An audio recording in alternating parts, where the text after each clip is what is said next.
سید الکونین حبیبا فخر دو جہانا سید الکونین حبیبا فخر دو جہانا. محترمو اوریدونکو، ستاسو پام راوړو د الحاج مولوي محمد یاسین فهیم صاحب د سید عالم صلی الله علیه وسلم د سپیڅلو مسکاو خپرونو ته. فخر دو جہانا سید الکونین حبیبا فخر دو جہانا الصلاة والسلام پتا نبی سلطانا. بسم الله الرحمن الرحيم. الحمد لله رب العالمين حمد الشاكرين، الصلاة والسلام على سيد الأنبياء والمرسلين سيدنا ونبينا وشفيعنا ومولانا محمد وعلى آله وأصحابه الطيبين الطاهرين. قدرمنو اوریدونکو د ژوند د لارې د خپرونې مینوالو، السلام علیکم ورحمت الله وبرکاته. ستاسو روغتیا او خوشحالي د پاک رب نه غواړم، په دې هیله چې د صحت او عافیت جامې پر تن ولرئ او خوشحالي مو په برخه وي. دا دی زه محمد یاسین فهیم د ژوند د لارې د خپرونې په وړاندې کولو کې ستاسو په خدمت کې یم. زموږ د نن ورځې د خپرونې موضوع بیا هم د خوش پیغمبر خوږې مسکاوې.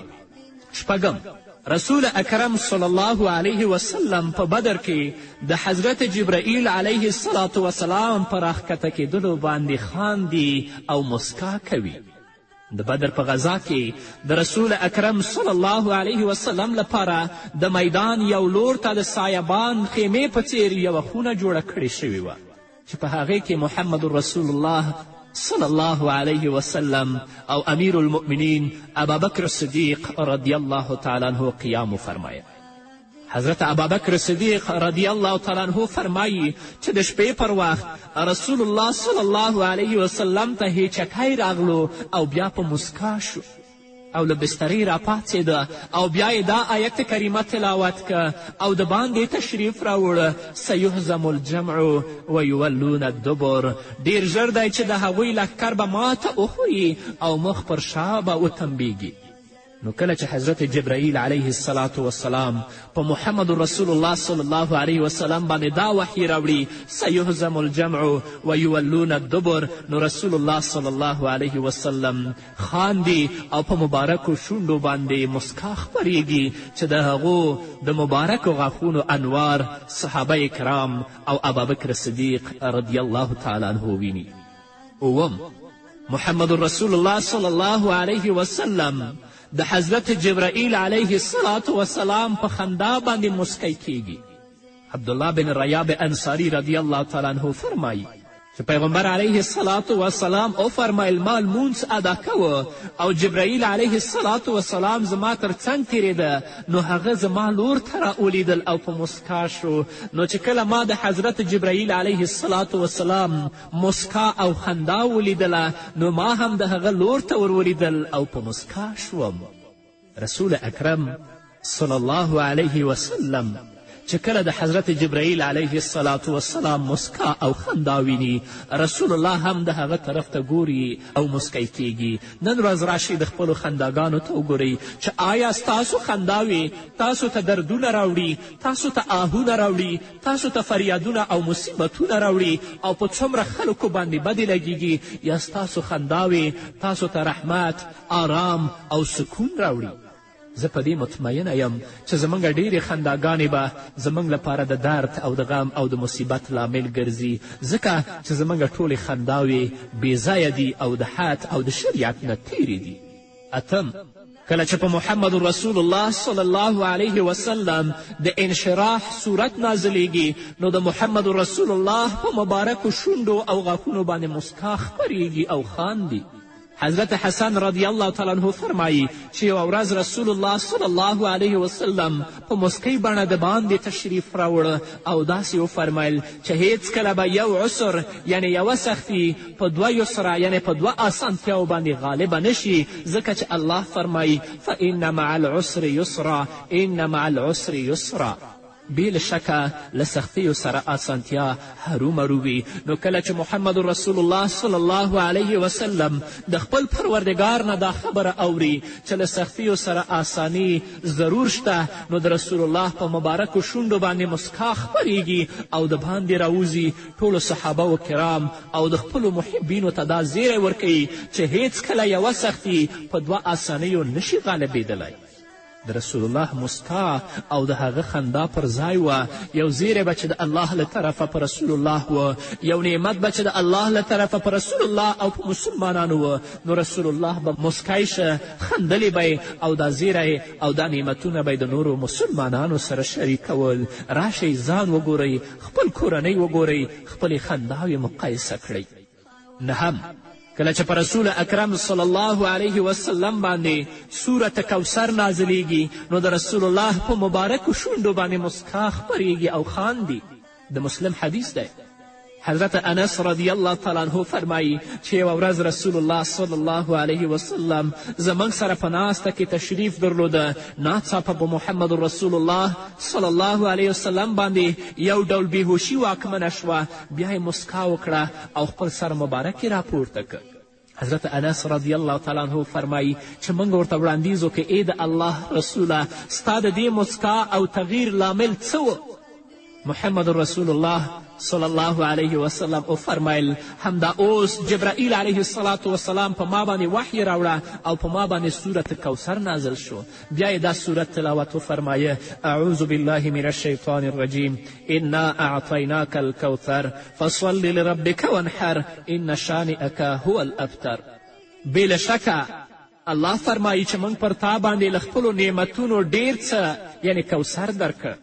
نو خپل رب ته لمونځ وکړه او د همدې لپاره قرباني وکړه. بې له شکه چې ستا دښمنان به نیست او نابود کړی شي او بېنومه او بېنښانه به شي. بیا یې وفرمیل آیا تاسې حاضر خلک پوهیږئ چې کوثر څه شی دی؟ موږ ورته وړاندیز وکړه الله او د هغه رسول ښه پوهیږي چې کوثر څه شی دی. وی فرمایل کوثر یوه ویاله ده چې د هغې په اړه الله رب العزت له ما سره وعده کړې ده. هغه د یو حوض او تالاو په څیر ده. د قیامت په ورځ به زما امت د دې تالاو تر څنګ راځي او د دوی د څکلو جامونه او لوښي به د آسمان د ستورو په شمیر وي. کله به چې په رسول اکرم صلی الله علیه وسلم وحی نازلیده نو په رسول الله صلی الله علیه وسلم به ډیر سخت حالت راته. نو ځکه په رسول الله باندې بېهوشي واکمنه شوه. او کله چې د کوثر زیری الله رب العزت رسول الله ته ورکوي انا اعطیناک الکوثر نو په رسول الله باندې مسکا راځي. په مبارکو شونډو یې مسکا خپریږي چې د هغه مسکا انوار په صحابه و کرامو باندې پریوځي. د رسول الله مسکا د هغو لپاره رحمت و، د هغو لپاره شفقت و او د هغو لپاره د مینې او د محبت لامل او سبب و. کله د کوثر زیری رسول الله ته ورکول کیږي رسول الله مسکی کیږي او خاندي. همدارنګه کله چې په محمد رسول الله صلی الله علیه وسلم سورت فتح نازلیږي د رسول الله په مبارکو شونډو او غاښونو کې مسکا ښکاري چې غاښونه یې د شودو سپین او د لمر څخه ډېر زیات ځلیدونکي دي. زید بن اسلم رضی الله تعالی عنه له خپل پلار څخه روایت کوي چې یوه شپه رسول الله صلی الله علیه وسلم د څو نورو صحابه و کرامو رضی الله عنهم اجمعین سره په سفر کې روان و. په دې سفر کې امیر المؤمنین عمر فاروق رضی الله تعالی عنه هم رسول الله سره ملګری و. امیر المؤمنین عمر فاروق رضی الله تعالی عنه د محمد رسول الله صلی الله علیه وسلم نه یوه پوښتنه وکړه خو رسول اکرم صلی الله علیه وسلم ورته هیڅ ځواب ورنکړ. عمر رضی الله تعالی عنه بیا پوښتنه وکړه خو رسول الله صلی الله علیه وسلم په هماغه څیر چوپ و، بیا یې هم ځواب ورنکړ. امیر المؤمنین عمر فاروق رضی الله تعالی عنه په دریم ځل بیا پوښتنه وکړه خو رسول الله صلی الله علیه وسلم بیا هم کوم ځواب ورنکړ او په هماغه څیر رسول الله ساکت و. زید فرمایي چې زما پلار اسلم رضی الله عنه وایي چې بیا له دې وروسته ما خپل اوښ تیز وځغلاوه او د نورو مسلمانانو څخه لږ څه وړاندې ووتم. ما ته دا ویره وه چې هسې نه زما د دې سوچ او فکر په اړه کومه وحیه رانازله نه شي، نو ځکه ما اوښ وځغلاوه او د نورو ملګرو نه هم وړاندې شوم. لږ وخت تیر شو چې یو آواز کوونکي راته آواز وکړه. ما په زړه کې وویل ښایي چې ستا په اړه د قرآن کریم آیت نازل شوی وي، تر دې چې زه د محمد رسول الله صلی الله علیه وسلم په خدمت کې حاضر شوم. سلام مې پرې واچوه. رسول الله راته وفرمیل او په مسکا یې راولیدل. دا د رسول الله مسکا وګوره چې هغه صحابي او نورو صحابهو لپاره د مینې او د محبت جام و، د هغو لپاره د شفقت او د رحمت نظر و. کله چې رسول الله ما په لو وکتل او په مسکا یې راولیدل، دا یې ویلې چې نن پر ما یو صورت نازل شو چې ما ته له ټولې دنیا څخه غوره دی، چې په هغه صورت باندې لمر راختلی دی. بیا یې دا آیت وفرمایه انا فتحنا لک فتحا مبینا، بېشکه چې موږ تاسې ته څرګنده فتحه درکړه چې د دې نه وروسته بیا محمد رسول الله صلی الله علیه وسلم مکې مکرمه فتح کوي. نو کله چې دا صورت او دا آیت په رسول الله باندې نازلیږي، د رسول الله مبارک په شونډو باندې مسکا خپرېږي او اسلم ته هم چې کله ورګوري په مسکی شکل باندې ورګوري، په خولې کې مسکا او خندا ځای نه لري. نن وګورئ چې موږ په کومو کارونو خاندو او په کومو کارونو باندې دردیږو. باید چې کله دنیا ته ګورو، د دنیا فساد ته وګورو نو وجاړو، او د الله نعمتونه چې کله یاد کړو په هغو وخاندو. خو زموږ کار برعکس دی، د دنیا په فساد، د دنیا په خواهشاتو باندې تل لپاره موږ خاندو. او کله چې موږ ته د الله رب العزت د نعمتونو یاد کیږي، کله موږ ځان د هغو لپاره آماده نه که چې هغو لپاره وخاندو، نیک عملونه وکړو چې الله رب العزت موږ ته هغه په نصیب کړي. 11 محمد رسول الله صلی الله علیه وسلم کله چې د جمعې په ورځ خطبه بیانوي، نو د مبارکو شونډو باندې مسکا خپره وه. د بخاري حدیث دی. حضرت انس رضی الله تعالی عنه فرمایي چې د جمعې په ورځ یو سړی راغی، په دې وخت کې رسول الله صلی الله علیه وسلم د جمعې ورځې خطبه بیانوله. هغه سړي زیاته کړه یا رسول الله، قحطي وچکالي راغلې ده، تاسې د الله په دربار کې د باران دعا وغواړئ. په دې وخت کې په آسمان کې هم د ورېځې کوم څرک نه لیدل کېده. بیا چې کله رسول الله صلی الله علیه وسلم له خطبې وروسته دعا وکړه، نو په آسمان کې ورېځې راڅرګندې شوې او ډېر ښه باران وورېده، تر دې چې د مدینې په ګیر چاپېره راغونو کې د اوبه ویالې روانې شوې. دا باران تر راتلونکي جمعې پورې دوام درلود. بیا چې کله رسول الله صلی الله علیه وسلم د راتلونکي جمعې د خطبې فرمایلو لپاره په منبر ودرېده، نو هماغه سړي بیا وړاندیز وکړ او یې فرمایل چې ای د الله غوره پیغمبره، موږ غرق او ډوب شو، اوس تاسې الله رب العزت ته د باران د ودرېدلو په اړه دعا وکړئ چې الله باران ودروي.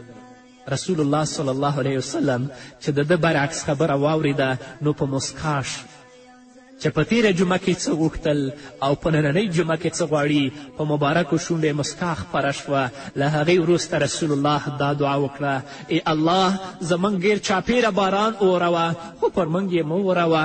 دا دعا رسول الله صلی الله علیه وسلم 2 یا 3 ځله تکرار کړه تر دې چې ورېځې د مدینې له ګیر چاپېره حریم څخه والوتې.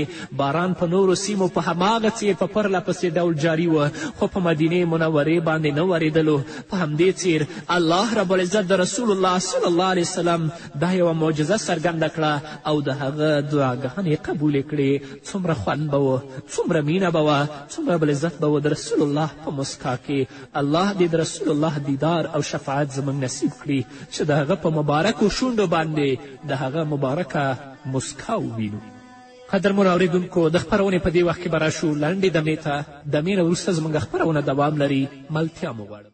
لعل د امینې جولۍ فرزند عبدالله ته، لعل د امینې جولۍ فرزند عبدالله ته، ذریت اعلی نسب هاشمی جانانا، ذریت اعلی نسب هاشمی جانانا، سید الکونین حبیبا فخر دو جہانا، سید الکونین حبیبا فخر دو جہانا، الصلاة والسلام پتا نبی سلطانا، الصلاة والسلام پتا نبی سلطانا.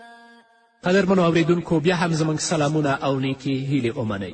12 کله چې رسول اکرم صلی الله علیه وسلم د درود شریف زیری اوري نو د محمد رسول الله په مبارکو شونډو باندې مسکا خپریږي او خاندي. امام احمد رحمه الله په خپل مسند کې یو حدیث را نقل کړی. حضرت ابو طلحه انصاری رضی الله تعالی عنه فرمایي چې یوه ورځ محمد رسول الله صلی الله علیه وسلم زما څنګ ته تشریف راوړ. رسول الله ډیر خوشحاله څرګندېده چې د خوښي او مسکا نښې په منور او ځلیدونکي مبارک مخ کې له ورایه ښکارېدلې. ابو طلحه انصاري وایي ما ورته وړاندیز وکړی چې د الله رسوله نن ورځ تاسې ډیر خوشحاله څرګندېږئ. رسول الله صلی الله علیه وسلم راته په مسکا وفرمیل همدا اوس زما د پروردګار له لورې پر ما وحی راکښته شوه چې ستا په امت کې چې هر چا په تا باندې درود وویلو الله رب العزت به د هغه په عملنامه کې 10 نیکیانې ولیکي او 10 ګناهونه به ورته معاف کړي او 10 درجې به ورته پورته کړي.